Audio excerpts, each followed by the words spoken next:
Okay, so everybody, we know now we are having everybody, most of the people, they have a very tough time now because of this corona. Everything has moved into a virtual world. Okay, so now this initiative of bringing, it is almost like tips or the ways in which you can present yourself or you can bring yourself into the corporate world in a more, in a presentable way. This is brought to you at your doorstep. So this is a very good initiative, and I really appreciate everybody who has, taken the efforts to connect to the session, and I really appreciate the interest that you have in building your career.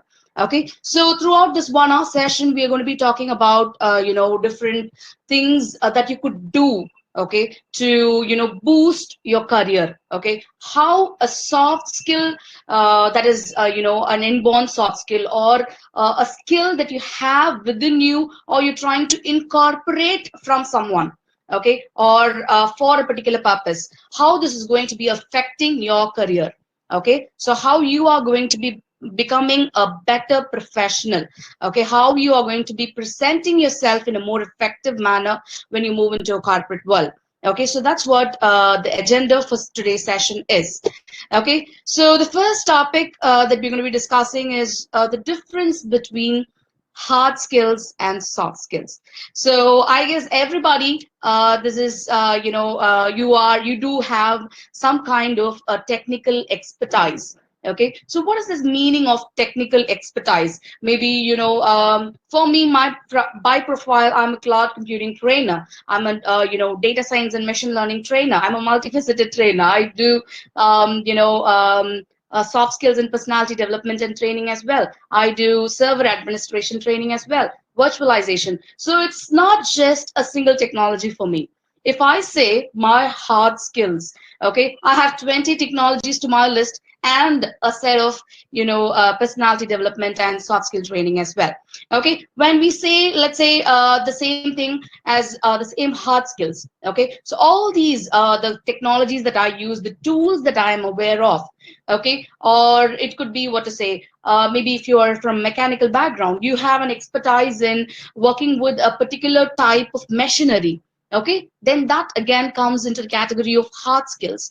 Okay, so this hard skills, this particular term hard skills, refers to the expertise that you gain from, it could be your curriculum, or it could be your work experience. Okay, or any technical, asset that you have gained.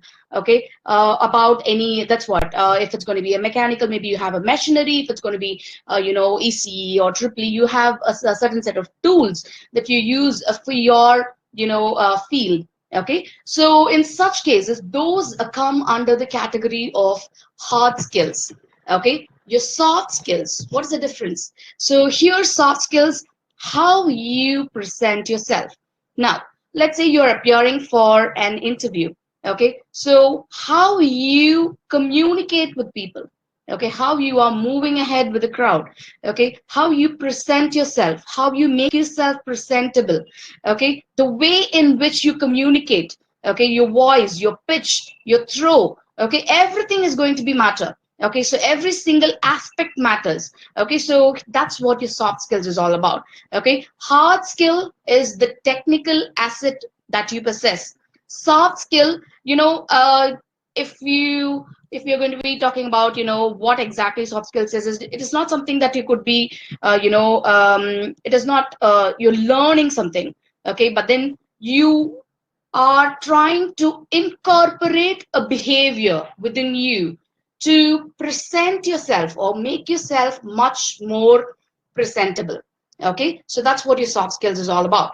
Okay, so why soft skills matter? See, now when I appear, when a person appear, when a candidate appears for an interview, he might be technically equipped. There are two different candidates who are, like, let's say, equally equipped. Okay, all the tools and technologies that you are equipped with, even the other person is very well aware of all these tools and technologies.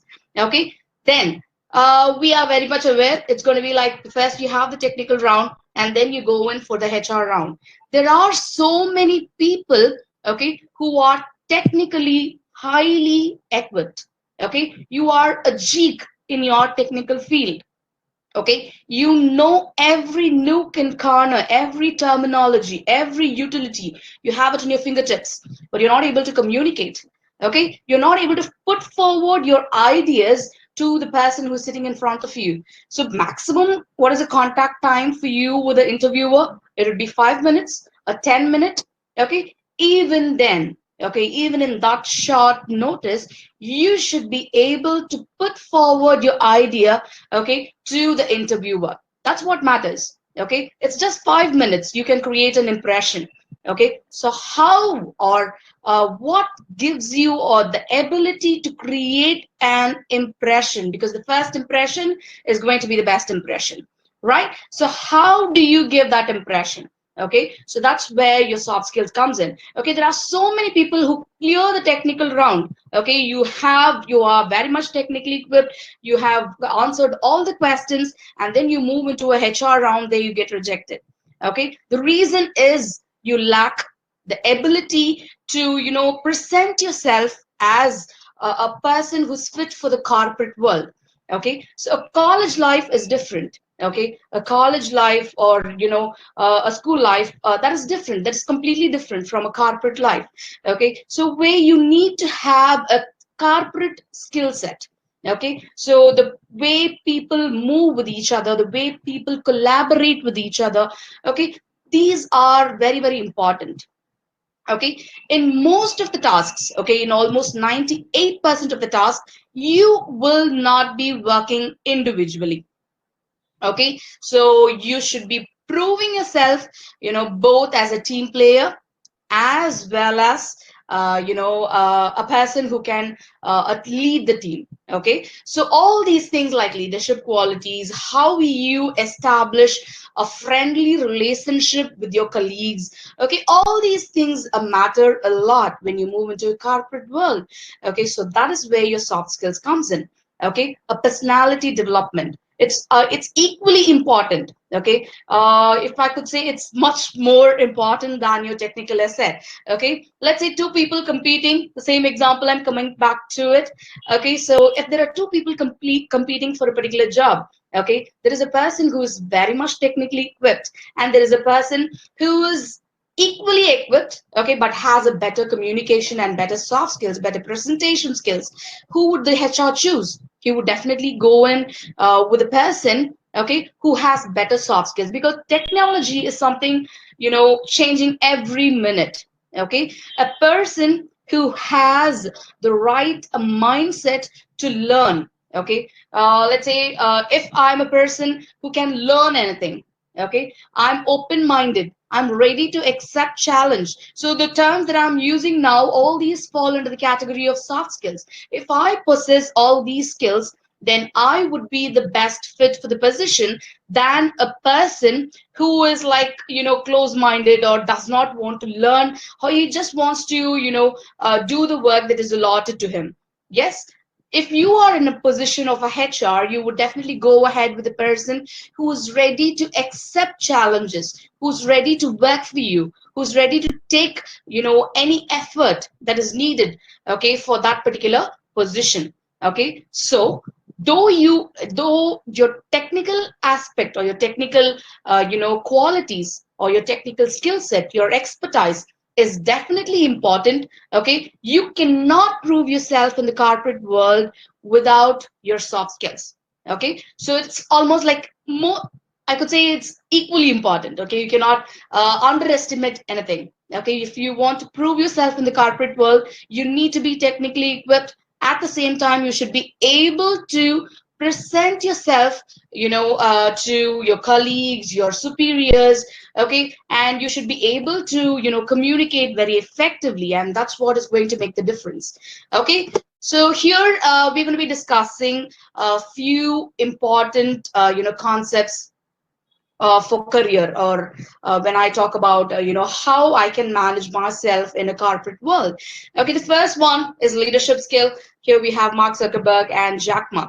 Okay, so here, we have many more great people who have proved themselves in the corporate world, okay, from just starting their life as a normal a layman, and then they have reached success. Okay, so Alibaba Group again, Jack Ma, the co-founder of Alibaba Group, the Alibaba Cloud is like emerging cloud now. Okay, we do have other, leading providers. Alibaba Cloud is also one of the competitor. Okay, though it is not in the top three, but it is an emerging cloud computing provider. Okay, so we have so many more people who are like, really, really coming up from just by being a layman, and then they have grown to what they are today. Okay, so this growth, it would definitely not be possible if they were, just sitting back and relaxing, or if they're going to be behaving self-centered. Okay, all these things matter. How you deal with your peers, your colleagues, your co-workers. Okay, so what is this leadership? How I collaborate with my team? I already said that you would be 98% of the time you would be working in a team. You're not going to be working as an individual. You might be an excellent, a person. If you are assigned a task, you are technically an expert. Okay, you can crack anything that is given to you technically, but if you're not able to work as a team, then you are again marked zero. Okay, because you are not a single person. You don't represent the company, okay, as a whole. Okay, you are a part of the company, and you should always represent yourself as a part of the team. Okay, so it is always we and never me. Okay, so that's the best character of a leader. Okay, a person who can, work with the peers and bring them on par with you. Okay, if you are the leader, you should be able to motivate people. Yes, if you are the leader, they should be ready to listen to you. Okay, if you are like, you are always, you don't understand people, and if you don't motivate them, or you don't concentrate on their needs. Okay, if you are going to be self-centered, then there would not be any attraction from the other person's end or the teammates end. Okay, they would just ignore your commands. Okay, if they're going to be working for money, yes, they will work for money, but then the efficiency with which they work, okay, it's going to be comparatively much different if you are a proper leader who are going to be motivating. Okay, who's going to be motivating your team members. Okay, and then you pull them along the line, and then you take them through the journey. Okay, so that's what the best character of a leader is. Okay, and then so what this leadership can do to you, it takes you places. Okay, if you are an individual who can prove yourself effectively, obviously you will have promotions. You can, you can get good job.